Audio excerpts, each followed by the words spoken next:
Hello guys, this is Kartik Pandey and you watching नेविरा। Guys, जैसा कि हम लोग कैपेसिटर की सीरीज में काफ़ी लेक्चर्स कर चुके हैं, ठीक है। आज उसी कड़ी में अपन लोग नया लेक्चर लेकर के आए हैं जिसमें कि हम फिर से वही कैपेसिटर्स के अरेंजमेंट और डिफरेंट केसेस के बारे में ही अभी स्टडी करेंगे, है ना। मतलब एक तरह से देखा तो सर्किट्स पे ही अभी अपन लोग फोकस करेंगे। बट आगे बढ़ने से पहले मैं आप लोग को एक बार बोल दूँ कि भैया यदि आप हमारे चैनल पर अभी नए हैं तो प्लीज़ हमारे चैनल को सब्सक्राइब कर लीजिए और नोटिफिकेशन बेल प्रेस कर लीजिए जिससे कि आप लोग को वीडियोस के नोटिफिकेशन मिलते रहें, ओके। और यदि ये वीडियो आप ऐप में देख रहे हैं हमारे तो कोई प्रॉब्लम वाली बात ही नहीं है, ओके गाइस। तो चलिए स्टार्ट करते हैं। देखिए, मैं एक नॉर्मल केस की बात कर रहा हूँ। मान लीजिए मेरे पास एक कैपेसिटर है लाइक दिस, ओके बेटा। इसके बीच की जो गैपिंग है that is D, it's area is A and it's a kind of vacuum, okay. तो जिसका नेट कैपेसिटेंस आ जाएगा वो कितना आ जाएगा? Capacitance of this case will come out to be epsilon not into A by D. Am I correct? Epsilon not into A by D, यही आ जाएगा इस पर्टिकुलर कैपेसिटर का कैपेसिटेंस। ये हम लोगों ने पहले क्लास में निकाला था, क्लियर है। चलिए, अब मैं यदि मान लो ऐसा कर दूं बेटा कि यहाँ पे मैं एक छोटा सा डाइलेक्ट्रिक इंसर्ट कर दूं, है ना, कंप्लीट फिल कर दूं, जिसका कि डाइलेक्ट्रिक कांस्टेंट हो जाए के। इसका डाइलेक्ट्रिक कांस्टेंट कितना हो गया बेटा? आपका के हो गया। अब पूछा जाए कि इस केस का कैपेसिटेंस कितना होगा, तो हमें भी पता है कि इस केस में जो इलेक्ट्रिक फील्ड रहा होगा वो कितना आता, वो सिग्मा अपॉन एप्सिलॉन नॉट आ रहा था। लेकिन अब इस केस का जो इलेक्ट्रिक फील्ड होगा वो क्या हो जाएगा? इस केस का इलेक्ट्रिक फील्ड ई डैश हो जाएगा ई बाई के टाइम्स कहीं ना कहीं 1 अपॉन डाइलेक्ट्रिक। अब यहाँ पे मल्टीप्लाई हो जाएगा, है ना, 1 बाई के टाइम्स हो जाएगा। क्यों? क्योंकि हमें पता है कि मीडियम चेंज करने पे इलेक्ट्रिक फील्ड स्ट्रेंथ की वैल्यू चेंज हो जाएगी because that is dependent on what? Electric field, clear है।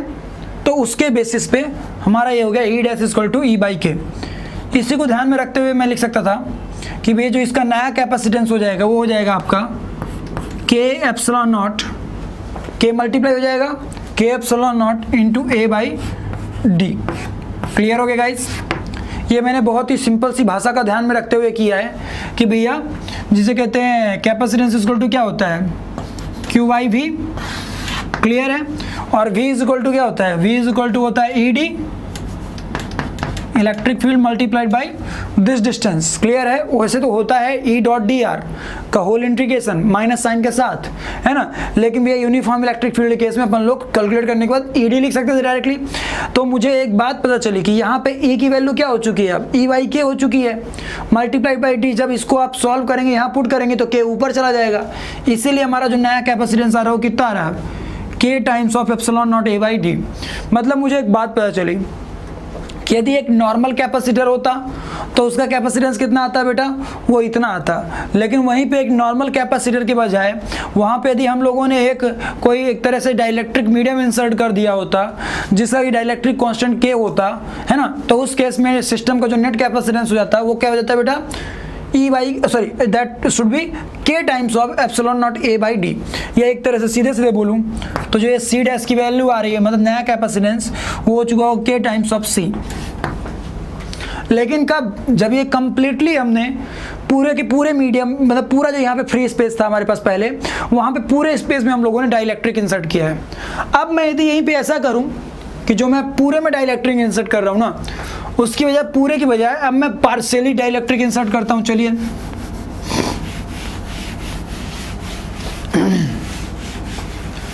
इसको तो लिखा रहने चाहिए क्योंकि इसके बेसिस पे सारी चीज़ें आगे एनालाइज हो रही हैं। अब मान लीजिए मेरे पास कुछ ऐसा केस दे दिया,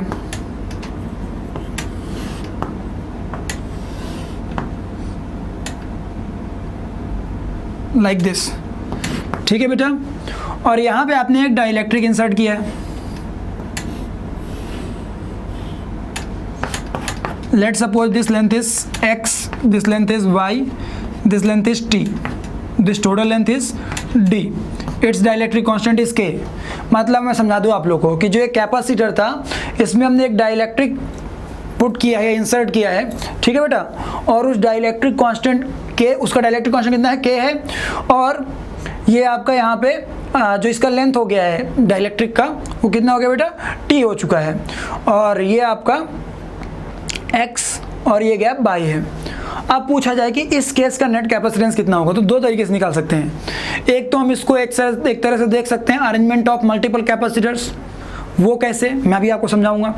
और इसी को दूसरे तरीके से अपन लोग देख सकते हैं एज मतलब इलेक्ट्रिक फील्ड की हेल्प से निकाल सकते हैं। कैसे, ध्यान से देखिएगा।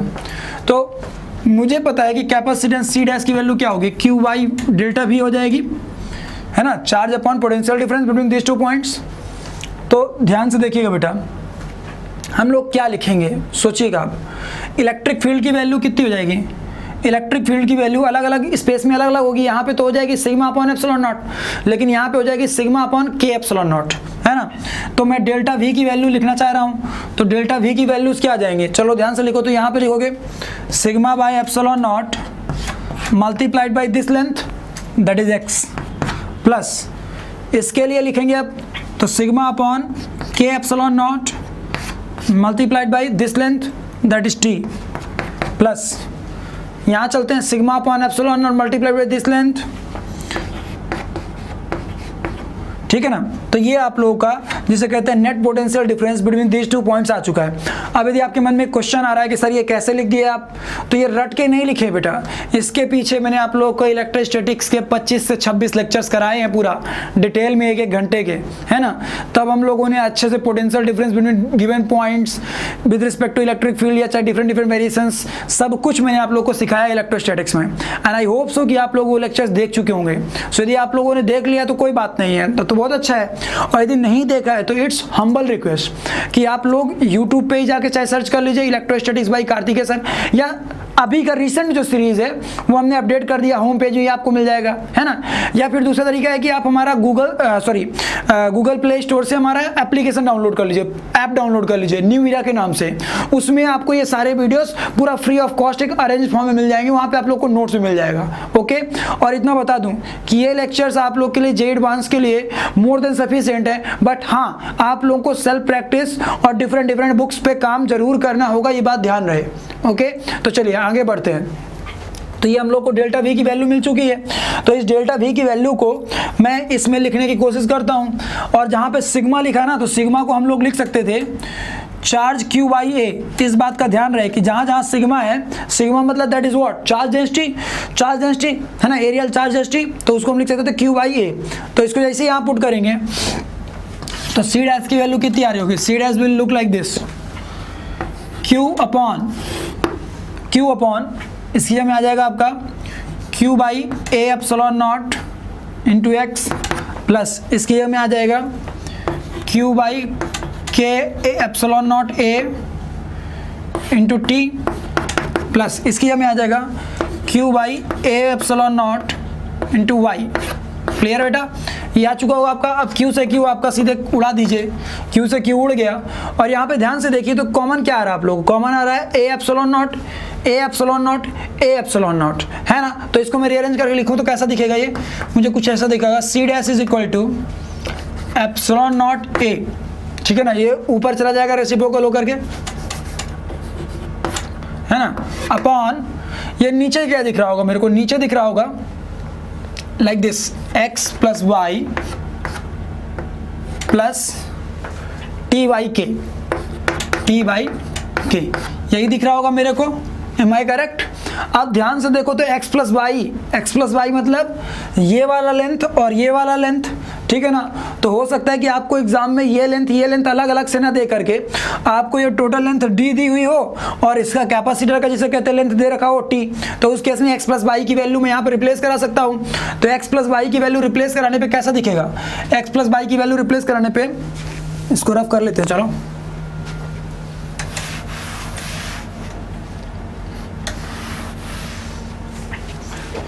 x प्लस वाई की वैल्यू रिप्लेस कराने पे सी डैश जो नया कैपेसिटेंस आ रहा होगा वो आ गया epsilon not A upon D minus T multiply plus T by के। क्लियर हो गया गाइस? तो मुझे पता चल चुका है कि जो नया कैपेसिटेंस हो चुका होगा फॉर गिवन अरेंजमेंट वो ये आ चुका होगा। सो यदि एक नॉर्मल कैपेसिटर होता तो एप्सिलॉन नॉट ए बाई के, है ना। फिर उसके बाद यदि उस कैपेसिटर पे फुली फील्ड हमने एक तरह से डाइलेक्ट्रिक डाल देते, पूरा का पूरा डाइलेक्ट्रिक फील्ड कर देते, तो उस केस में वो के टाइम्स मल्टीप्लाई हो जाता है ना। अब यहाँ पे हमने क्या देखा कि पार्शियली फील्ड है, तो पार्शियली फील्ड होने के कंडीशन पे आपका ये कुछ ऐसा हो जाएगा। ये तो मैंने आप लोग को इलेक्ट्रिक फील्ड की मदद से सॉल्व करा के दिखाया है ना, बहुत ही सिंपल तरीके से चार्ज का फॉर्मूला यूज किया, C dash equal to Q by delta V की वैल्यू लिख ली ई डी। यहाँ का electric field sigma upon epsilon not था, इसीलिए sigma upon epsilon not into X. यहाँ इलेक्ट्रिक फील्ड चेंज हो गया, इसलिए वो चेंज वैल्यू लिख ली, multiply by T plus plus, ठीक है ना। इसके बाद जब ये हमारा सॉल्व हो गया तो फिर हमने चार्ज, ये जो सिग्मा है ना, चार्ज डेंसिटी, इसको रिप्लेस करा दिया किससे, चार्ज अपॉन एरिया से रिप्लेस करा के पुट करा दिया। उसके बाद इसको यहाँ पुट कराया, मैनेज करा, देखा तो हमारा ये आंसर आ गया, है ना। हमें पता चल गया कि भैया किसी भी कैपेसिटर का जिसमें कि पार्शियली फील्ड डाइलेक्ट्रिक हमने पार्शियली फिल कर दिया हो, तो उसके वजह से जो इस पूरे कैपेसिटर का इक्विवेलेंट कैपेसिटेंस हो जाएगा वो कितना हो जाएगा बेटा, वो इतना हो जाएगा। Okay great. चलो अब अपन लोग मजेदार इसी को और दूसरे तरीके से देखते हैं, ठीक है ना। इसी को अपन लोग दूसरे तरीके से देखने की कोशिश करते हैं। हाउ, लेट्स सी, थोड़ा ध्यान से देखिएगा। अभी मैंने इलेक्ट्रिक फील्ड का मजा लिया था, अब मैं इसको as a arrangement of capacitor देखता हूं। मैं इसको बोल सकता था कि इसका इक्विवेलेंट सर्किट यदि मैं बनाता तो कुछ ऐसा दिखता। मेरे को 3 कैपेसिटर्स कहीं ना कहीं सीरीज में दिख रहे थे, ठीक है ना, क्योंकि कोई भी इलेक्ट्रिक फील्ड कुछ ऐसा होता, ठीक है ना। तो उस इलेक्ट्रिक फील्ड के लिए तीनों, ये वाला एक कैपेसिटर, हमने इसको एक कैपेसिटर मान लिया, ये एक कैपेसिटर, ये एक कैपेसिटर, तीनों एक तरह से सीरीज के अरेंजमेंट में दिख रहे होंगे। में इस वाले कैपेसिटर का कैपेसिटेंस कितना हो जाएगा, वो हो जाएगा epsilon not A by upon Y, क्योंकि इसका इसका x है ना, तो इसका गैपिंग x है तो इसको x कर दिया, प्लस इसको क्या लिख सकते थे, इसको लिख सकते थे k टाइम्स ऑफ, क्योंकि हमें पता है कि यदि ये कैपेसिटर फुली फिल्ड होता है ना, मात्र इतना कैपेसिटर होता लाइक दिस, जिसका कैपेस यहाँ पे डाइलेक्ट्रिक कांस्टेंट k होता और ये लेंथ t होती, तो इसका हम लोग कैपेसिटेंस कितना लिखते k times of epsilon not a by that length t।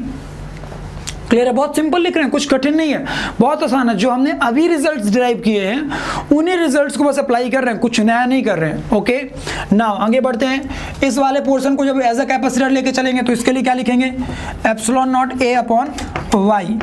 Cool. अब मुझे पता चल रहा है कि तीनों किस में हमारे सीरीज में है, तो यदि तीनों हमारे कैपेसिटर सीरीज में है तो भैया इस केस में फिर इक्विवेलेंट कैपेसिटेंस कितना आ जाएगा, वो बहुत ही आसान है ना। चलो देख लेते हैं, उसकी वैल्यू निकाल करके चेक कर लेते हैं। तो 1/c इफेक्टिव, तीनों सीरीज में इसलिए is equal to 1/c1 plus 1/c2 plus 1/c3, तो डायरेक्टली लिखता हूं मैं x upon epsilon not A, ये 1/c1 की वैल्यू हो गई, plus k epsilon not A by T plus epsilon not A by Y. Clear है बेटा, ये आप लोगों का एक तरह से, एक मिनट उल्टा लिखना था ना यार, अरे यार एक को रेसिप्रोकल में लिखा और 2 को नहीं लिखा। चलो तो t upon epsilon not a into के, ठीक है ना, plus y upon epsilon not a। चलो ठीक है, ये हम लोग को समझ में आ गया। अब हम एक काम करते हैं, 1 अपॉन एप्सिलॉन नॉट a को कॉमन ले लेते हैं। इसमें से 1 अपॉन एप्सिलॉन नॉट a को कॉमन ले लीजिए, तो जैसे लेंगे तो ये कैसा दिख रहा होगा, 1 upon epsilon not a upon पे x प्लस वाई प्लस एक तरह से दिख रहा होगा आपको t बाई के, यही दिख रहा होगा आप लोगों को, है ना। ये पूरा का पूरा आप लोग को दिख रहा होगा। अब मैं एक बात देखिए, ध्यान से देखिएगा, तो मैं क्या कर सकता था, मैं x प्लस वाई को एक तरह से बोल सकता हूँ d माइनस टी, है ना। ये पूरा लेंथ d है, ये लेंथ x और ये y है और ये लेंथ t है, तो भैया x प्लस वाई की वैल्यू कितनी हो जाएगी, d माइनस टी। तो इसको मैं रिप्लेस करा देता हूँ, तो ये कुछ दिखने लगेगा मेरे को, epsilon not 1 upon epsilon not into A multiplied by, ये ऊपर है ना, multiplied by D minus T plus T by के। क्लियर है बेटा, ये हमारा एक्सप्रेशन आ गया। ये किसकी वैल्यू है, 1/c इफेक्टिव की वैल्यू है, तो c इफेक्टिव की वैल्यू कितनी आ जाएगी, c इफेक्टिव को जैसे ही करेंगे रेसिप्रोकल ले लो तो वो आ जाएगा epsilon not a upon D minus T plus T by के। ओके ग्रेट, तो ये हम लोग को पता चल चुका है कि ये नेट कैपेसिटेंस होगा। ध्यान से देखो कि ये वाली वैल्यू और ये वाली वैल्यू मैच कर रही है क्या? ऑब्वियस है मैच कर रही है। तो भैया मैंने सेम अरेंजमेंट को चाहे तो इलेक्ट्रिक फील्ड की मदद से आप लोग सॉल्व कर लें, या सेम अरेंजमेंट को आप लोग ये समझ लें कि ये एक तरह से मल्टीपल कैपेसिटर्स का अरेंजमेंट है। ओके गाइस, तो ये हम लोग को समझ में आ गया कि भैया यदि किसी भी कैपेसिटर में हम लोग यदि एक डाइलेक्ट्रिक स्लैब इंसर्ट कर दें और वो कि पार्सली फिल्ड हो, तो उस केस में कितना नेट कैपेसिटेंस हो जाएगा। चलो ये हम लोग को समझ में आ गया। अब यदि हम ऐसा कर दें, मल्टीपल कैपेसिटर्स इंसर्ट कर दें, सॉरी मल्टीपल डाइलेक्ट्रिक्स इंसर्ट कर दें इनसाइड अ कैपेसिटर, उस केस में नेट कैपेसिटेंस कितना हो जाएगा? कुछ कठिन नहीं है, ध्यान से देखिएगा। देखिए मेरे लेक्चर्स में एक बात रहती है बेटा, आप लोग देखे होंगे तो, कि जो चीज़ मैं पिक करूंगा उसे A to Z कंप्लीट करूंगा। जब कोई टॉपिक पिक नहीं करूंगा तो नहीं कंप्लीट करूंगा, कोई फर्क नहीं पड़ता मुझे, ठीक है ना, क्योंकि मैं यार बॉन्डेड थोड़ी हूँ बेटा, है ना। लेकिन यदि मैंने ये टॉपिक्स उठाए हैं आप लोग को पढ़ाने के लिए, तो फिर अब इसमें ऐसा होना चाहिए कि भैया इसे पढ़ा दिया तो फिर अब आप जाके JEE एडवांस में कोई भी क्वेश्चन करो, कोई रोक टोक नहीं होनी चाहिए। ओके, तो चलिए स्टार्ट करते हैं। ध्यान से देखिएगा बेटा थोड़ा सा। अब मान लीजिए हमारे पास ये कैपेसिटर है ना, और यहाँ पे ढेर सारे ऐसे बहुत सारे डाइलेक्ट्रिक्स,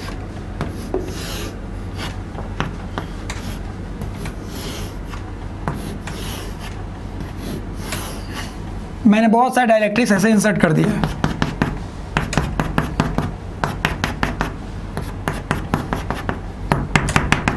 ऐसे, ठीक है। माना कि इसका लेंथ T1 है, इसका लेंथ T2 है, इसका लेंथ T3 है, और सो ऑन आगे बढ़ता गया, मतलब और भी सबका ऐसे बढ़ता गया। n number of dielectrics insert किए हैं। इसका कैपेसिटर सॉरी इसका डाइलेक्ट्रिक कांस्टेंट K1 है, इसका K2 है, इसका K3 है, और आगे बढ़ते जाएंगे तो वो ऐसे ही सॉल्व होता जाएगा, मतलब बढ़ता जाएगा। और ये टोटल जो distance between those two plates है वो कितना है? D है, और इसका एरिया कितना है बेटा? A है। तो इस केस का नेट कैपेसिटेंस कितना हो जाएगा? हम बिना टेंशन लिए हुए लिखेंगे। इस केस का जो नेट C इफेक्टिव होगा वो कितना हो जाएगा? वो हो जाएगा आप लोग का ε0A upon D minus T1 plus T2 plus T3 plus so on plus Tn। Clear है? ये आप लोग का वो वाला टर्म हो गया जो हम लिखते थे D माइनस T वाला, है ना। तो इसीलिए मैंने सबको धीरे धीरे करके ऐड कर लिया। अब इसको भी सॉल्व करने का तरीका क्या था? बहुत ही आसान था। वही, चाहे तो आप इसको मल्टीपल कैपेसिटर्स का अरेंजमेंट मान लीजिए, या चाहे तो इलेक्ट्रिक फील्ड का आप लोग फॉर्मूला लिख लें और वहाँ से पोटेंशियल ड्रॉप निकाल लें। पोटेंशियल ड्रॉप के बाद आप लोग चार्ज अपॉन पोटेंशियल ड्रॉप करके सॉल्व कर लें, दोनों तरीके से। लेकिन मैं पिछले रिजल्ट को ही यूज़ करते हुए मैं इसमें लिख रहा हूँ, plus T by T1 by K1 plus T2 by K2 plus T3 by K3 plus so on Tn by Kn तक। क्लियर है? ये आपका नेट कैपेसिटेंस आ जाएगा इस केस का। मतलब करने का क्या है? कुछ कठिन है क्या? नो, नॉट एट ऑल, बहुत आसान है। करने का ये था हमको कि भैया T1 T2 T3 ऐसे लेकर के इन सबको जोड़ करके D में से माइनस कर दीजिए। एक टर्म तो ये हो गई हमको जो लिखनी है, और एक लिखनी है T1 by K1 T2 by K2 T3 by K3, जो हम हर जगह लिखते आए हैं। ओके गाइस, तो चलिए हम लोग को आई थिंक ये समझ में आ गया होगा, है ना। अभी मैं डिफरेंट टाइप्स ऑफ और वेरिएशंस इसी में दिखाने की कोशिश करता हूँ, है ना। चलिए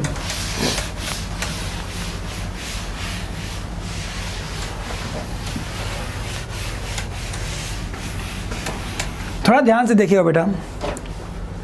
अब मान लीजिए ऐसा हो जाए कि कोई हमारे पास एक ऐसा कैपेसिटर का केस है जिसमें कि ऐसे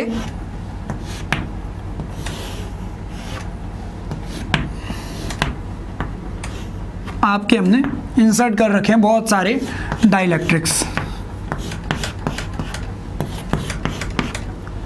K1 K2 K3। क्लियर है? और इस केस में पूछा है इनका लेंथ T1 T2 T3, ठीक है। अब पूछा है कि भैया इसका नेट कैपेसिटेंस कितना होगा। तो कठिन है क्या? बहुत आसान है ना। करना क्या है हमें पता है कि इन तीनों को हम एज अरेंजमेंट ऑफ 3 कैपेसिटर्स मान सकते हैं। All are in series. इसका कैपेसिटेंस कितना हो जाएगा? K1 ε0 A by T1। इसका कितना हो जाएगा? इसका हो जाएगा K2 ε0 A/T2 और इसका कितना हो जाएगा K3 एप्सिलॉन नॉट A/T3 हो गया। ये हम लोग को पता चल गया, तीनों सीरीज में है, तो 1/C इफेक्टिव इक्वल टू कितना हो जाएगा 1/C1 plus 1/C2 plus 1/C3। एक मेथड ये भी है और एक मेथड इलेक्ट्रिक फील्ड वाला अपना जिंदाबाद ही है।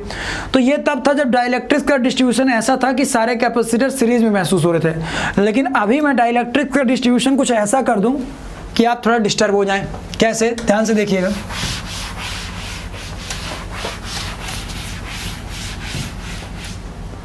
अब यहाँ पे आ जाइए। अब मैंने कुछ ऐसा ले लिया कि ये हमारा कैपेसिटर प्लेट्स हैं और हमारे डाइलेक्ट्रिक्स कुछ ऐसे डिस्ट्रीब्यूटेड हैं।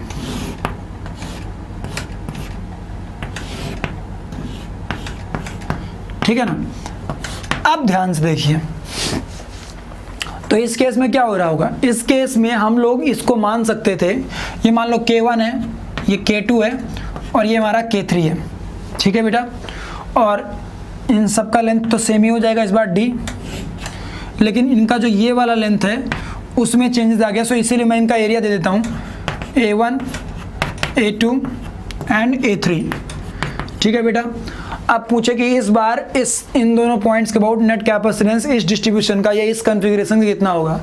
तो कठिन है क्या, एकदम अपने लिए कठिन नहीं है। कैसे, हमें पता है कि ये किस तरह से, ये इस बार इलेक्ट्रिक फील्ड वाला कॉन्सेप्ट मत लगाइएगा क्योंकि सारे पैरेलल में अरेंजमेंट है, तो आप लोग को समझ में नहीं आएगा, है ना। क्योंकि भैया चाहे इसके अबाउट लेंगे, चाहे इसके अबाउट लेंगे, चाहे इसके अबाउट लेंगे, पोटेंशियल ड्रॉप तो सेम ही आ जाएगा और फिर वहाँ पे पैरेलल का कॉन्सेप्ट नहीं लगा पाए तो गलत हो जाएगा। तो इसका हम डायरेक्टली सीरीज बनाते हैं, इक्विवेलेंट सीरीज बनाते हैं। तो मुझे दिखा कि एक कैपेसिटर ये लगा हुआ है, फिर एक कैपेसिटर ये लगा हुआ है और एक कैपेसिटर ये लगा हुआ है। तीनों का इक्विवेलेंट कैपेसिटेंस हम निकाल लेंगे तो आ जाएगा नेट। पहले वाले कितना हो चुका होगा K1 A3 epsilon not by D, दूसरे वाले कितना हो चुका होगा K2 A2 epsilon not by D, और तीसरे वाले कितना हो चुका होगा K3 A1 epsilon not by D। अब ये तीनों हमारे किस में हैं, पैरेलल में है, तो तीनों के पैरेलल होने की कंडीशन में क्या हो जाएगा आपका, ये हो जाएगा C effective is equal to C1 plus C2 plus C3। Okay guys, ये आप लोग का तीनों कैपेसिटेंस का समेशन हो जाएगा इस केस में, effective capacitance of this case और दिस डिस्ट्रीब्यूशन। चलो ग्रेट। तो हम लोग को ये भी समझ में आ गया कि भैया इस तरह के डिस्ट्रीब्यूशन में, इस तरह के वेरिएशन में हमें नेट कैपेसिटेंस कितना मिलेगा सर्किट का। ओके गाइस, चलिए ये तो हम लोग को समझ में आ गया, बहुत अच्छा था। अब मैं थोड़ा सा और अच्छे इसमें वेरिएशंस आप लोग के सामने ऐड करता हूँ। सीरीज में हमारे डाइलेक्ट्रिक्स एडेड हो तो कैसे करेंगे, समझ में आ गया। पैरेलल में एडेड हो तो कैसे करेंगे, समझ में आ गया। अब मैं थोड़ा वेरिएशन लाता हूँ।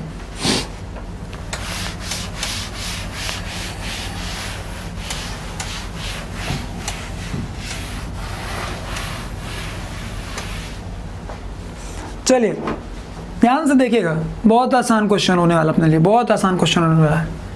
कैसे, समझिएगा। अब मान लीजिए आपको ऐसा दिया है,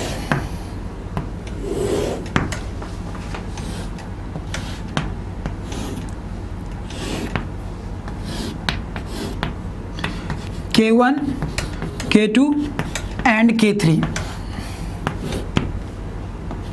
ठीक है बेटा, इन दोनों पॉइंट्स के अबाउट नेट कैपेसिटेंस कितना होगा आप लोग को ये पता करना है। It's area is A/2, it's area is A/2।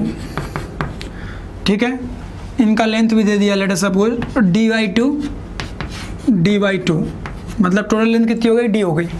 अब पूछा है कि इस केस में नेट कैपेसिटेंस कितना होगा इस तरह के कॉन्फ़िगरेशन का। तो कठिन है, एकदम कठिन नहीं है। हम ध्यान से देख सकते हैं कि कोई भी इलेक्ट्रिक फील्ड लाइंस ऐसे पास करेंगे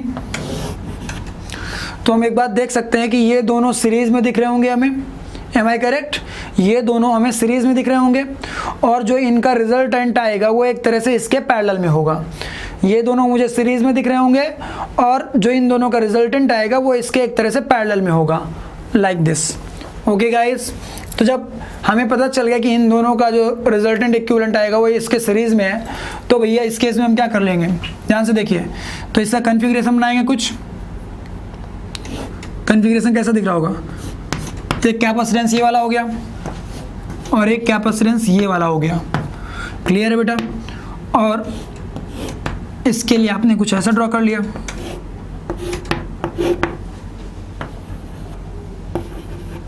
ठीक है।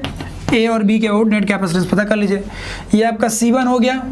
C1 की वैल्यू कितनी लिख लेंगे? C1 की वैल्यू ले लेंगे आप लोग, सीधे लिख लेंगे K1 epsilon not A/2 upon D/2। Clear है। उसी तरह C2 is this one. C2 की वैल्यू कितनी लिख लेंगे? C2 की वैल्यू आ जाएगी K epsilon not into A/2 upon D/2। और इसके लिए, इस वाले के लिए कितना आ जाएगा? वो आ जाएगा K epsilon not, K3 epsilon not A/2 upon D। Clear है। अब इन दोनों को सीरीज में होने की वजह से डायरेक्टली जोड़ ली, मतलब सॉरी, इनका समेशन निकाल लीजिए। तो ये कितना आ जाएगा? 1/C effective is equal to आ जाएगा 1/C1 प्लस 1/C2। क्लियर है। तो इन दोनों का जो रिजल्टेंट आ रहा होगा मतलब इसका जो आ गया इक्विवेलेंट, वो आ जाएगा C1 into C2 upon C1 plus C2। और फिर जो इनका रिजल्टेंट आएगा वो इसके पैरेलल में हो जाएगा। तो भैया सीधे ऐड कर लीजिए। तो जो नेट कैपेसिटेंस आ गया, C इफेक्टिव जो आ गया, net capacitance between point A and B, वो कितना आ चुका है? वो आ चुका है आपका C1 into C2 upon C1 plus C2 plus C3। Clear है guys? C3 is this one. Okay चलो, तो ये मेरे को समझ में आ गया कि इस तरह का डिस्ट्रीब्यूशन होगा। यदि इस तरह से डाइलेक्ट्रिक्स को हम इंसर्ट करेंगे तो इस केस में नेट कैपेसिटेंस कितना आएगा? वो हमारा इतना आ जाएगा। चलो ग्रेट। अब इसी में यार एक ऐसा केस होता है जिसमें बच्चे कंफ्यूज हो जाते हैं, कई बार, ठीक है ना। तो मैं आप लोगों को वो कंफ्यूजन दूर हो जाए, क्योंकि यार जब इतना कुछ पढ़ाया है तो वो क्वेश्चन भी मैं आप लोग को पढ़ाऊँ जिसमें मेनली एरर के चांसेस होते हैं और बच्चे एग्जाम्स में गलत करके आ जाते हैं। और एक ऑप्शन ऐसा भी रहता है जो आपके आंसर में आ रहा होगा, कंफर्म आपके आंसर में आ रहा होगा एक तरह से, मतलब आप उसको कंफर्म सॉल्व करके निकाल पा रहे होंगे उस ऑप्शन को, लेकिन एक्चुअल में वो ऑप्शन गलत होगा। कैसे? मैं दिखा देता हूं। माना मैंने कि कुछ ऐसा है, लाइक दिस, ठीक है बेटा। आप ध्यान से देखिए, तो ये कैपेसिटेंस इसका डायरेक्टिव कितना होगा? K1, इसका K2 और इसका K3। अब इसमें क्या हो गया? माना कि ये लेंथ D/2 है और ये भी लेंथ कितनी है बेटा? D/2 है। It's area is A/2, it's area is A/2, है ना। अब पूछ ले कोई कि A पॉइंट और B पॉइंट के बीचों बीच नेट इफेक्टिव कैपेसिटेंस कितना होगा? ये क्वेश्चन आप लोगों के सामने रेज कर दिया जाए तो जनरली बच्चे क्या करते हैं, मैं आपको बता दूं। आप भी इसको वीडियो को चाहिए तो पॉज कर लीजिए और सोचिए कि इसमें क्या करेंगे आप, और फिर देखिए कि क्या मैं वही बताया हूं जो आप सोच रहे थे। जनरली बच्चे क्या सोचते हैं कि इसका इफेक्टिव जो सर्किट दिखेगा हमें कुछ ऐसा दिखेगा कि ये दोनों पैरेलल में हो जाएंगे और जो इनका इक्विवेलेंट आएगा वो इसके सीरीज में हो जाएगा, लाइक दिस।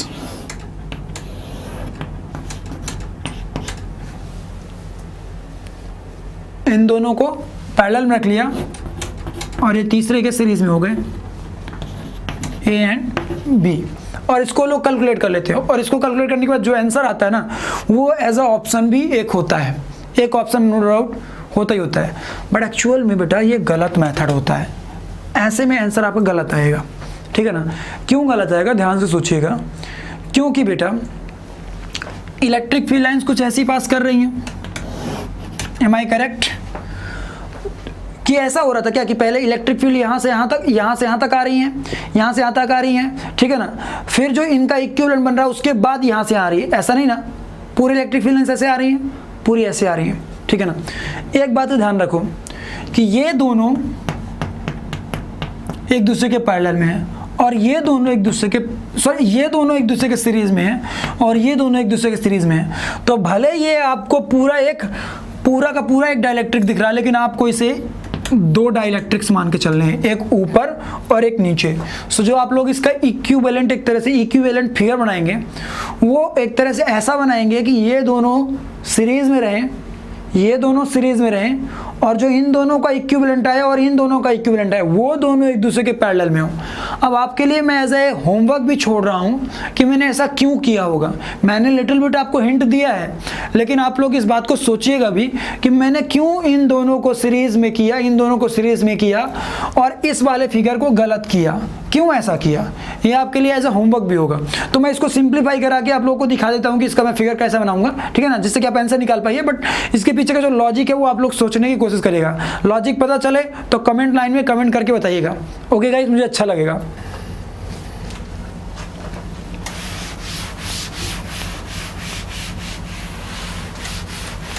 चलिए, तो उसका इक्विवेलेंट बनाने की कोशिश करता हूं मैं, ठीक है ना, बहुत आसान हो जाएगा हमारे लिए। ये K1 था, ये K2 था और ये K3 था। तो इसका जो इक्विवेलेंट फिगर मुझे दिखेगा वो कुछ ऐसा दिख रहा होगा।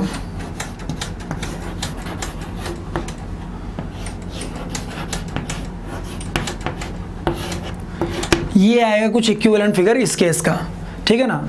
ये दोनों आपके सीरीज में, ये दोनों आपके सीरीज में, और इन दोनों के जो रिजल्ट आ रहे होंगे वो एक दूसरे के पैरेलल में हो गए, ठीक है ना। तो इसका एरिया a/2 था, ये भी a/2 था, ये लेंथ भी d/2 थी।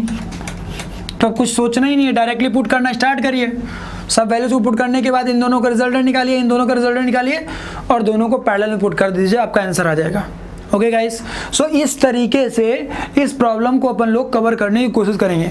ये प्रॉब्लम क्यों इंपॉर्टेंट थी बेटा, क्योंकि मैक्सिमम बच्चे, मैक्सिमम ऑफ द स्टूडेंट्स, जो मैंने पहला तरीका बताया करने का वो लोग करते हैं, फिर देखते हैं कि आंसर गलत आ रहा है, तो उसके पीछे वो लोग लॉजिक नहीं समझ पाते, है ना, या समझ नहीं पाता कि क्यों गलती हो गई। तो वो इसलिए क्योंकि आपने उनको एक तरह से इन दोनों को पहले पैरेलल माना और इसके सीरीज में इसको मान लिया था। बट एक्चुअल में वो क्या है, ये दोनों पैरेलल में थे, ये दोनों सीरीज में थे, ये दोनों सीरीज में थे, और जो इनका इक्विवेलेंट आ रहा था वो दोनों एक दूसरे के पैरेलल में थे। Okay guys, so hope so आप लोगों को मजा आया होगा इस प्रॉब्लम में, ठीक है ना। चलिए, अब मैंने आप लोग को डाइलेक्ट्रिक इंसर्ट करके तो समझा दिया है ना, लेकिन अभी तक हम लोगों ने क्या लिया था, मात्र हम लोग डाइलेक्ट्रिक्स को ऐसे इंसर्ट कर रहे थे, कभी आधा, कभी क्वार्टर फॉर्म में, कभी फुली फिल्ड कर रहे थे, ये सब काम कर रहे थे, है ना। लेकिन यदि आपको ऐसा डाइलेक्ट्रिक मिल जाए बेटा जो कि उसका डाइलेक्ट्रिक कांस्टेंट ही आप लोग को वेरिएबल मिल जाए, ऐसा दे दे कि भैया इस पर्टिकुलर कैपेसिटर का डाइलेक्ट्रिक कांस्टेंट ही वेरिएबल है, विद रिस्पेक्ट टू पोजीशन देखने में आ रहा है कि भैया डाइलेक्ट्रिक में चेंजेस हो रहे हैं, तो नेट कैपेसिटेंस कैसे निकालेंगे, है ना। ये क्वेश्चन तो आ सकता है एग्जाम में और आता भी है, ठीक है। तो हमें कुछ कठिन नहीं है, मैं आप लोग को बहुत ही बेसिक एग्जांपल लूंगा। माना कि ये 3 एक्सिस है हमारी, ठीक है बेटा, ये हमारी 3 एक्सिस है और यहाँ पे हमारा एक कैपेसिटर है। अब मैं इसका 3D फिगर दिखाने की कोशिश कर रहा हूँ आप लोगों को, ठीक है ना।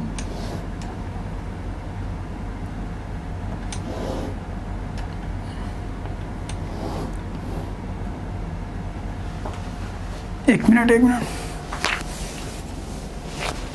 3D फिगर की यही तो प्रॉब्लम होती है कि थोड़ा सा उसको समझने में आसानी चाहिए होती है, मतलब जिसे कहते हैं कॉम्प्लिकेटेड होता है।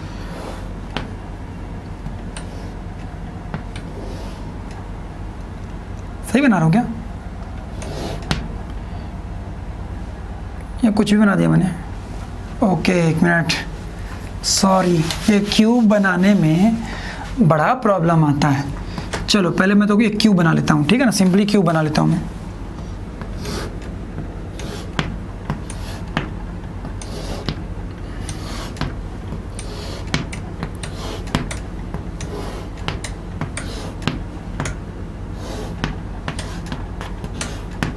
ठीक है, अब मैं इसको अपने मन से ऐसे नाम दे दिया, ये 3 एक्सिस हो गई, ठीक है बेटा। ये हमारी 3 एक्सिस हैं। Let's suppose it is y, it is x, it is z, ठीक है ना। आपको बताया है कि ये एक तरह का कैपेसिटर है, ठीक है ना। ये 3D डिस्ट्रीब्यूटेड, ये जो आपको दिख रहा है ना, ये पूरा 3 डायमेंशनली, ये 2 पैरेलल प्लेट हैं, है ना। तो ऑब्वियस सी बात है, पूरा 3D वॉल्यूम होता है ना, तो उसको मैंने एज ए क्यूब के फॉर्म में दिखाया है। ये इनकी 2 प्लेट्स मान लो कि ये वाला एक प्लेट हो गया और वो एक प्लेट हो गया, बीच में ये कुछ डाइलेक्ट्रिक भरा हुआ है, ठीक है ना। और बोल रखा है कि डाइलेक्ट्रिक का जो कांस्टेंट है, डाइलेक्ट्रिक कांस्टेंट की जो वैल्यू है, that is a function of x। Clear है, मतलब वो फंक्शन कुछ भी हो सकता है। अब मैं बहुत ही जनरल केस ले रहा हूँ, मैं चाहता तो एज अ क्वेश्चन ले सकता था कि भैया k is dependent on x like k is equal to log x, है ना, या k equal to A X plus B, या k equal to X square, है ना, ऐसा कुछ भी मैं बोल सकता था, बट मैंने ऐसा नहीं बोला, मैंने सीधे बोल दिया कि भैया जो आपका डाइलेक्ट्रिक कांस्टेंट है k, that is a function of x, है ना, मतलब x के रिस्पेक्ट में जैसे जैसे आप इधर की ओर मूव कर रहे होंगे आपको डाइलेक्ट्रिक कांस्टेंट भी चेंज हो रहा होगा बेस्ड ऑन फंक्शन। अब बता दे, आपको लेंथ बता दिया है कि ये लेंथ आपकी कितनी है, d है, ठीक है ना, ये आपकी लेंथ कितनी है, l है, और ये लेंथ कितनी है आपकी, b है, ठीक है। अब बात ये है कि इस वाले फेस और इस वाले फेस, ये दोनों फेस समझ रहे ना, मतलब ये वाला फेस और ये वाला फेस, ये दोनों प्लेट्स हो गई, यहाँ से वायर कनेक्टेड हो गई, तो इनके बीचों बीच जो ये स्पेस है यहाँ पे नेट कैपेसिटेंस इस बार कितना होगा, ये हमारे सामने क्वेश्चन है। आप एक बार सोचिए कि इसको कैसे करेंगे, ठीक है ना। तो आप एक काम कर सकते हैं, वीडियो को यहीं पे पॉज करिए और खुद से एक बार सॉल्व करिए। बट चलिए मैं आप लोग को एक करके दिखाता हूँ। मेरे को क्या करना है, बहुत ही आसानी तरीके से इसको सॉल्व करना है। मुझे दिख रहा है कि मैं यदि देखूँ ध्यान से तो इलेक्ट्रिक फील्ड लाइंस कुछ ऐसे मूव कर रही होंगी, मतलब एक तरह से देखा जाए तो बहुत सारे डाइलेक्ट्रिक्स का एक तरह से कलेक्शन है। ये वाली प्लेट हो गई और ये एक प्लेट हो गई, इनके बीच में बहुत सारे डाइलेक्ट्रिक्स ऐसे रखे हुए हैं, है ना, बहुत सारे डाइलेक्ट्रिक्स ऐसे रखे हुए हैं। मतलब ये हमारी कौन सी एक्सिस है, Z है, ये हमारी Y एक्सिस है और ये हमारी X एक्सिस है, ठीक है ना। तो ये वाली लेंथ क्या दिया है, B दिया है, और ये वाली लेंथ कितनी दिया है, L दिया है, और ये वाली लेंथ D दिया है।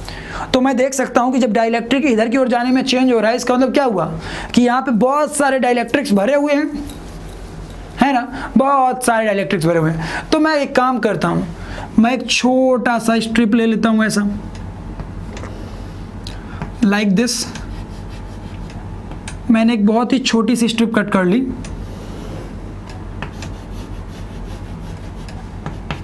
ठीक है ना, ऐसे मैंने कट कर ली। मैंने माना कि उसको मैंने x दूरी पे यहां से काटा है, कितने दूरी पे काटा है बेटा, x दूरी पे काटा है, और जो इसका ब्रेड्थ लिया है मैंने वो कितना लिया है बेटा, dx लिया है। तो इस पर्टिकुलर स्ट्रिप की वजह से जो कैपेसिटर एक तरह से बन रहा होगा, इस पर्टिकुलर स्ट्रिप की वजह से जो कैपेसिटर हमें बनता हुआ दिख रहा होगा यहाँ पे, ठीक है ना, एक तरह से दिख रहा होगा ना ऐसे आपको, पूरा एक छोटा सा स्लैब टाइप का। तो मैंने माना कि उसका कैपेसिटेंस कितना है, DC है, इस कैपेसिटेंस इज DC क्यों लिया, क्योंकि पूरा कैपेसिटेंस C हो गया, तो छोटे से फ्रैक्शन का जैसे dx लेंथ है ना, पूरी लेंथ x है, छोटे से उसका dx लेंथ, ये dx ब्रेड्थ, उसी तरह यहाँ पे मैंने मान लिया कि उस छोटे सेक्शन का कैपेसिटेंस कितना है, DC। क्लियर है।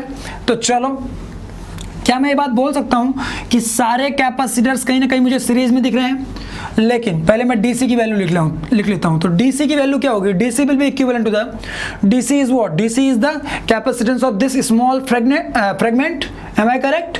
सो DC will come out to be epsilon not into its area, ठीक है ना। तो उसका एरिया कितना हो जाएगा, उसका एरिया हो जाएगा लेंथ इंटू ब्रेड्थ, क्लियर है। उसका एरिया हो गया भैया, जो ऐसी प्लेट है तो इसका एरिया यही वाला लोगे ना आप लोग। तो ये लेंथ कितनी थी आपकी, B थी, और ये लेंथ आपकी L थी, तो ये इतना कितना एरिया आ जाएगा, LB आ जाएगा, है ना। Epsilon not into LB into dielectric constant of that point X, है ना, यहाँ का dielectric constant upon its breadth, that is dx।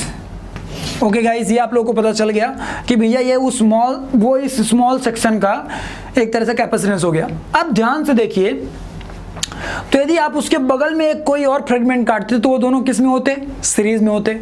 फिर एक और बगल में काटते तो किस में होते, सीरीज में होते। फिर एक और काटते तो किस में होता, सीरीज में होता। मतलब मुझे पता चल गया कि यहाँ पे जितने भी कैपेसिटर्स होते वो सारे के सारे कैसे अरेंज होते, एक तरह से सीरीज अरेंजमेंट में अरेंज होते। तो यदि सारे के सारे सीरीज में अरेंज होते तो भैया मैं क्या ये बात बोल सकता था कि 1/C effective is equal to integration of 1/DC। 1/DC क्यों, क्योंकि भैया 1/C1 plus 1/C2 plus 1/C3 plus 1/C4, लेकिन हमें पता है कि जो हमारा K वो कंटिन्यूसली वेरी कर रहा है, इसीलिए हमने इंटीग्रेशन का सहारा ले लिया, ठीक है ना, 1/DC का इंटीग्रेशन। अब मैं इसको आगे सॉल्व करना चाहूँ तो it will look like this, integration of, इसको पुट करा दीजिए वहाँ पे, dx upon epsilon not into LB upon f of x, ठीक है, कहाँ से कहाँ तक इसका इंटीग्रेशन, फ्रॉम 0 टू लेकर के स्मॉल डी, क्योंकि एक्स वैल्यू कहाँ से कहाँ चेंज हो रही है, फ्रॉम 0 टू डी। ये आप लोग का जिसे कहते हैं 1/c इफेक्टिव की वैल्यू आ चुकी है। क्लियर है, इसको सॉल्व करिएगा और इसको सॉल्व करने के बाद आप लोगों को 1/c इफेक्टिव की वैल्यू मिलेगी, उसका रेसिप्रोकल कर देंगे तो हमें c effective of this distribution आ जाएगा। 1 मिनट हैंग ऑन, बहुत ही इंपॉर्टेंट बात मन में आती है। क्या बात में मन में आती है कि आप देख सकते हो कि हमने fx के रिस्पेक्ट में चीज़ों को सॉल्व किया है, तो अब यदि एक तरह से देखा जाए तो ये तो हमारा जनरल रिजल्ट बन चुका है ना। अब क्या करना है, अब कभी एग्जाम में यदि क्वेश्चन आए और कुछ ऐसा वेरिएशन देखने को मिले तो कुछ मत सोचो, बस उस फंक्शन को सीधे सीधे यहाँ पुट कर दो। चाहे log x दिया हो तो log x पुट कर देते, sin x दिया हो तो sin x पुट कर देते, x प्लस समथिंग दिया होता तो उसे पुट कर देते, कुछ भी दिया होता हम लोग डायरेक्टली पुट करते हैं, आंसर आता। Am I correct?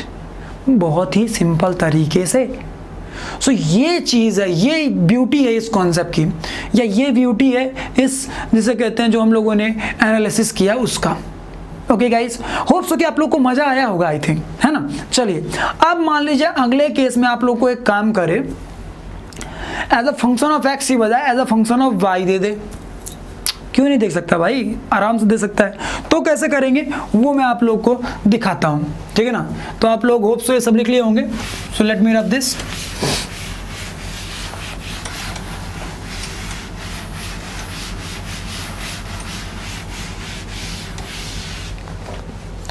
चलिए ध्यान से देखते हैं, ठीक है।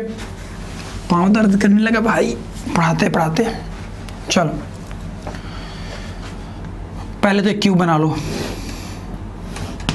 ऐसा नेसेसरी नहीं है कि हरदम क्यूबिकल ही मिले, हो सकता है कभी कभी और भी किसी शेप्स में आपको मिल सकता है। तो रिलेशन लिखने के लिए आप लोग रेडी रहिएगा, ठीक है ना। ऐसा रट के नहीं बैठ जाना कुछ भी।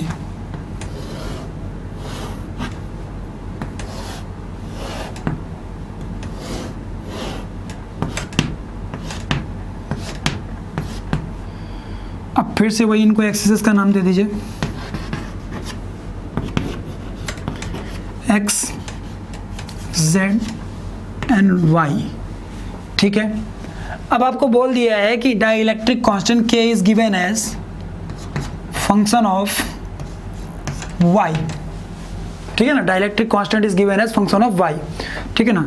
मतलब जैसे जैसे आप वाई की वैल्यू चेंज कराएंगे आपको डाइलेक्ट्रिक कांस्टेंट में चेंजेस मिल जाएंगे, ठीक है। चलिए ये वाली लेंथ फिर से वही डी ले लो। अब ये वाली लेंथ एल है और ये वाली लेंथ आपकी क्या है, बी है। अब इस केस में कैसे निकालेंगे, इन दोनों फेसेस के अबाउट नेट कैपेसिटेंस, है ना।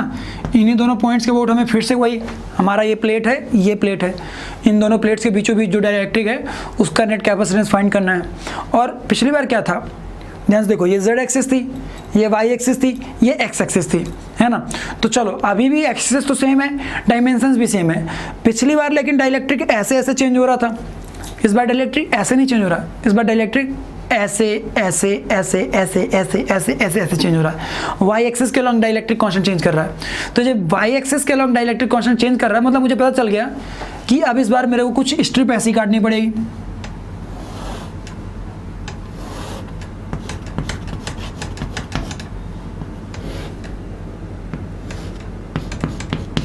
ठीक है ना। मैंने अपने मन से यहाँ से y की हाइट पे और dy लेंथ की, y की हाइट पे, y हाइट पे dy लेंथ पे मैंने एक छोटी सी स्ट्रिप ऐसे कट कर ली। अब ध्यान से देखिए, तो ये स्ट्रिप कट करी, इसके बाद कोई स्ट्रिप करते, इसके बाद कोई करते, तो अभी वो सारी की सारी स्ट्रिप्स हमें पैरेलल में दिख रही होती है ना, क्योंकि हमें नेट कैपेसिटेंस तो इनके अबाउट निकालना है और डाइलेक्ट्रिक ऐसे ऐसे वेरी कर रहा है। इसके पहले ही मैंने कराया है आप लोगों को, जब मैंने एक केस लिया था जहाँ पे डाइलेक्ट्रिक कांस्टेंट ऐसे ऐसे वेरी कर रहा था। तो इसका मतलब क्या हो गया कि सारे किस में हो गए, आपके सारे पैरेलल में हो गए। तो जब सारे पैरेलल में हो गए तो चलो वो बाद में करेंगे, पहले मैं इसका DC is the capacitance of this small section वो लिखने की कोशिश करता हूँ।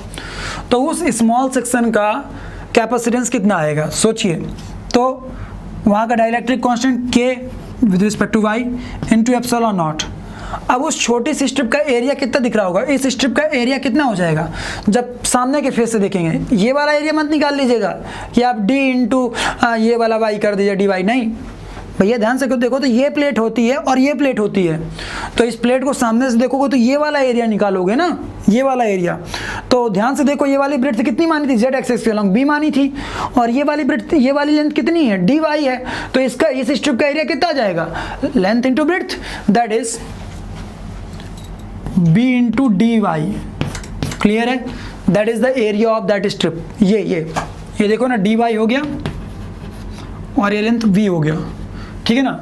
ये फेसेस का एरिया लेते हैं ऑलवेज, याद रखिएगा, ठीक है ना। साइड वाइज से मुझे कोई मतलब नहीं है, बताया था कैपेसिटर में, जैसे कैपेसिटर प्लेट्स हैं, ठीक है ना, तो इसका एरिया कितना है इस बात से मतलब होता है, यहाँ का एरिया कितना है इससे कोई मतलब नहीं है हमें, ठीक है ना। चलो, तो ये कितना आ गया, डीसी की वैल्यू आ चुकी है K Y epsilon not into B D Y upon D.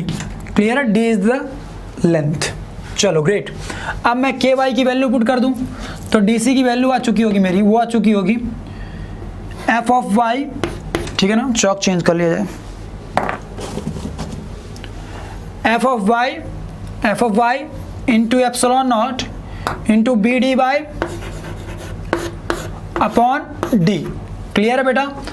अब ध्यान से देखो तो ये जितने भी आप लोगों को कैपेसिटर्स मिल रहे हैं, जितने भी छुटकू मिले हैं, ये सब किसमें हैं, ये सारे के सारे कैपेसिटर, सारे के सारे जिसे कहते हैं डिस्ट्रीब्यूशन, कुछ ऐसा है कि सब पैरेलल में एक दूसरे के दिख रहे हैं। So if all are looking in parallel, ठीक है ना, पैरेलल में हमें दिख रहे हैं, तो उसके हम क्या कर देंगे, सबको डायरेक्टली जोड़ देंगे। तो net capacitance C effective equal to कितना जाएगा, इंटीग्रेशन ऑफ डी सी, मतलब इंटीग्रेशन ऑफ दिस फंक्शन, मतलब पूरा ये जो रिजल्टेंट एक्सप्रेशन आ रहा है, F of Y into epsilon not into B D Y upon D. कहाँ से कहाँ तक, जीरो से लेकर के एल तक, क्योंकि y की वैल्यू कहाँ से कहाँ चेंज हो रही होगी, जीरो से लेकर के एल तक चेंज हो रही होगी y की वैल्यू। तो एक तरह से आप लोग देख सकते हैं कि मैंने बहुत ही सिंपल तरीके से मैंने आप लोगों को बताया कि इस केस का कैपेसिटेंस कितना होगा, ठीक है ना। अब ध्यान से देखो तो आप लोग को एज एग्जांपल दे सकता है, मैं आप लोग को एज एग्जांपल छोड़ के जाऊंगा कुछ होमवर्क के लिए, as a part of homework, कि आप लोग उन क्वेश्चंस को करिए, एक बार खुद से करिए, क्योंकि देखिए मैंने पहले ही बोला कि these lectures are more than sufficient for J advanced. लेकिन इस बात को मद्देनजर रखते हुए कि भैया आपको खुद भी सेल्फ प्रैक्टिस के पीछे भागना है, खुद से बहुत सारी प्रैक्टिस करनी है, ठीक है ना। प्रैक्टिस के लिए आप लोग HC वर्मा यूज़ कर सकते हैं, बहुत ही स्टैंडर्ड बुक है। आप लोग BM शर्मा बुक यूज़ कर सकते हैं, बट उसमें थोड़ी बहुत लिटिल बिट एरर मिल जाती है, कहीं प्रिंटिंग एरर्स और बहुत सारी चीज़ें। फिर आप फिजिक्स गैलेक्सी प्रिफर कर सकते हैं। और देखो इरोडोप तो मैं सजेस्ट नहीं करूंगा सॉल्व करने के लिए, लेकिन जब किसी को बहुत ही ज़्यादा कॉन्सेप्ट चेक करने अपने कि मेरा स्ट्रॉन्ग है, तो भैया आप इरोडोप भी सॉल्व कर सकते हैं, ठीक है ना। चलिए, तो ये तो हम लोग को समझ में आ गया। अब मैं इसी में आप लोग को 2 केसेस दे रहा हूँ एज अ होमवर्क, और भी क्वेश्चंस दूंगा, टेंशन मत लीजिएगा, ठीक है ना। इसी में आप लोग को इसी फिगर में बोल दिया, एक केस 1 बोल दिया कि आपको दिया है dielectric constant K equal to A plus BX, और एक बार बोला dielectric constant equal to A plus BY, ठीक है ना। ये इस केस में जो कैपेसिटेंस C1 आ रहा होगा, इस केस में जो कैपेसिटेंस C2 आ रहा होगा, इन दोनों का आपसे रेशियो पूछ लिया। लीजिए C1 बाई C2 क्या होगा। अब तो ये आराम से जेड वन सा क्वेश्चन बन गया। क्यों? क्योंकि लेंदी भी है, थोड़ा कॉन्सेप्चुअल भी है, और जिसे कहते हैं मैथ्स का भी अच्छा खासा यूज़ मिलेगा। इंटीग्रेशन लग गया। करना क्या होगा, मैंने बताया, जो आप लोगों को जब एक्स के रिस्पेक्ट में वेरिएशन होता है तो कैसे तब कैसे नेट कैपेसिटेंस निकालते हैं, ये वाला फंक्शन दिया है। वाई एक्सिस के लॉन्ग बात करेगा तो ये फंक्शन दिया है, पुट करिएगा, सॉल्व करिएगा, आपका C1 C2 की वैल्यू आएगी। जब C1 C2 की वैल्यू आ जाएगी तो उनका रेशियो निकाल लीजिएगा। ओके गाइस, तो ये आप लोग के लिए एज अ होमवर्क हो गया। होप सो कि आप लोग को मज़ा आएगा, क्योंकि बस इसमें इंटीग्रेशन का गेम है, एक तरह से ओनली इंटीग्रेशन का गेम है। लाइट चली गई क्या? चलो इन्वर्टर काम करने लगा, इंटेंसिटी बढ़ गई होगी आई थिंक। ठीक है, एक और क्वेश्चन है जो कि HC वर्मा में भी है, आप लोग को मिल जाएगा, और कई जगह ये पूछ भी चुका है। बहुत सारे एग्जाम्स में जनरली ये क्वेश्चन पूछ लेता है, स्टैंडर्ड क्वेश्चन है। दिस इज थीटा, यहाँ का डाइलेक्ट्रिक कांस्टेंट K1 है, यहाँ का डाइलेक्ट्रिक कांस्टेंट K2 है। ठीक है बेटा, और आपसे पूछ लिया है कि भैया net capacitance between these 2 points क्या होगा। दिस लेंथ इज d,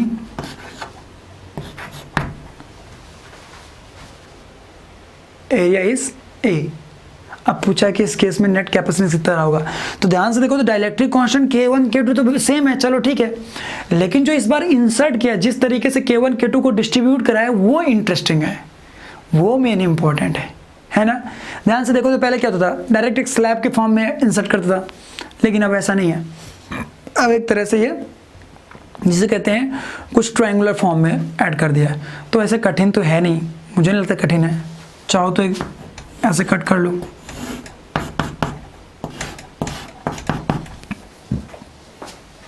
फिर आप लोग को बस वही रिलेशन क्रिएट करना पड़ेगा थीटा के रिस्पेक्ट में कि x की वैल्यू कैसे चेंज होगा। यदि ये लेंथ x हो जाएगी तो भैया ये लेंथ कितना हो जाएगा आपका, ये लेंथ हो जाएगा आपका x tan थीटा, है ना। और ये वाली लेंथ कितनी हो जाएगी, ये वाली लेंथ हो जाएगी d minus x tan theta. Sorry d minus x नहीं, ये टोटल लेंथ यदि मान लो आपको दी होती l, है ना, तो फिर ये हो जाता l minus x tan theta. Clear है।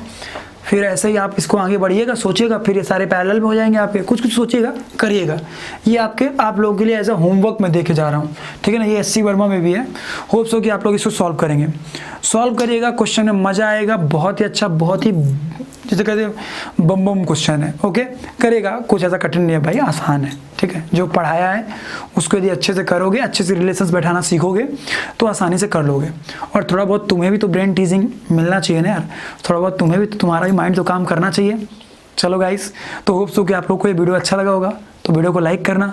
फिर से ये बात बोलूँगा कि डिस्क्रिप्शन बॉक्स पे जाओ, बहुत सारी चीज़ें हैं वहाँ पे, वहाँ से चेक करके ऐप डाउनलोड करो, ठीक है ना, या हमारे चैनल को सब्सक्राइब करो, जिससे कि और भी वीडियोस का आप लोग को नोटिफिकेशन मिले। Okay guys, thank you, bye bye, have a nice day, take care.